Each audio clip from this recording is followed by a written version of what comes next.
सीजेबीचा मोर्चा संसद भवनावरती धडकला। संसदेचं मुख्य प्रवेशद्वार काही वेळ बंद, बंदुका रोखून सुरक्षा रक्षक उभे। आंदोलकांना पांगवण्यासाठी पोलिसांनी अश्रुधुराच्या नळकांड्या फोडल्या। दिल्लीमध्ये इंटरनेट बंद। शिक्षण मंत्री धर्मेंद्र प्रधान यांनी घेतली केंद्रीय गृहमंत्री अमित शहांची भेट। सीजेपीचे आंदोलक शिक्षण मंत्र्यांच्या राजीनाम्यावरती कमालीचे आक्रमक। धर्मेंद्र प्रधान आज राजीनामा देणार का याची उत्सुकता।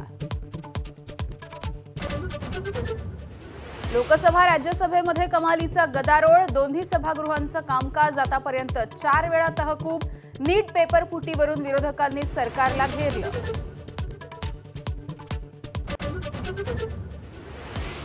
अभिजित दिपके यांनी उपोषण मागे घेतलं। सोनम वांगचुक यांच्या विनंतीनंतर दिपकेंनी उपोषण सोडलं।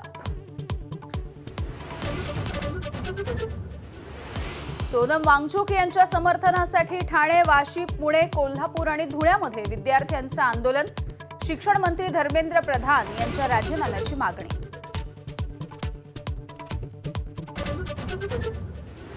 ठाकरेंच्या कालच्या मुंबईमधल्या आंदोलनावरती शिवाजी पार्क पोलीस ठाण्यात 3 स्वतंत्र गुन्हे।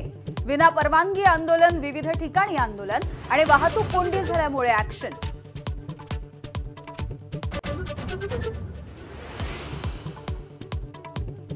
राष्ट्रीय सुरक्षा सल्लागार अजित डोवाल यांना यंदाचा लोकमान्य टिळक राष्ट्रीय पुरस्कार जाहीर।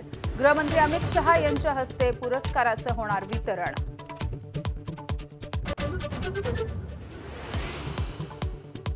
राजकीय पक्षाच्या कार्यालयामध्ये SIRचे कॅम्प नको। BLOनं एकदा तरी मतदाराच्या घरी भेट देणं आवश्यक। ABP माझाच्या बातमीनंतर निवडणूक आयोगाच्या सूचना।